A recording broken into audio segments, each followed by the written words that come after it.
was in a conversation with a man as a result of a health project that I was initiating across Congo, and I was getting feedback from villagers in the towns as how was this health project succeeding?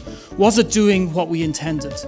And the man stood up in the meeting, he said, "Sir, thank you for your help, but we don't need and we don't want your charity."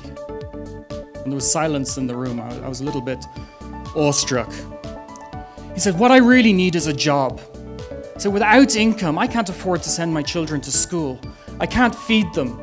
I can't send them to receive good quality healthcare.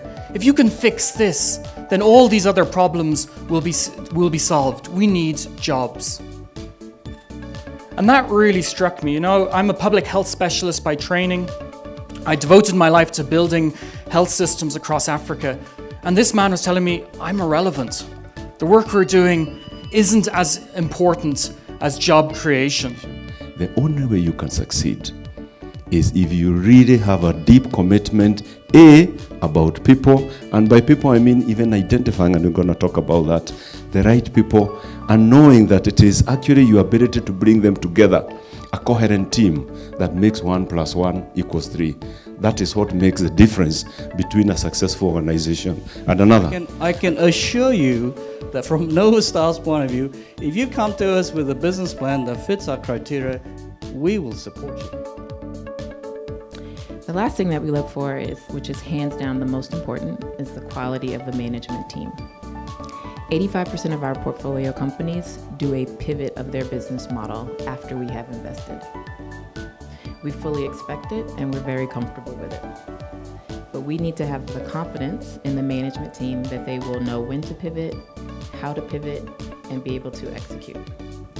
Execution is really, it's a lost art, to be honest with you. Everyone has great ideas, but few, very, very few and far between are the people that can execute and bring those ideas to life. Because different investors have different interests, and that's fair.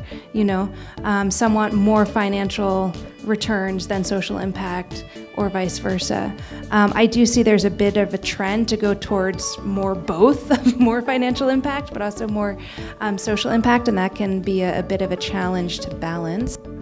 But I think it's about finding the right partners that believe in the business, that believe in our leadership team, and then we can co-create a business model together to see how quickly we can scale. We exist as a global movement of entrepreneurs and investors who believe we can use our skills and investment to tackle poverty and to transform nations. We don't need to wait for our leaders.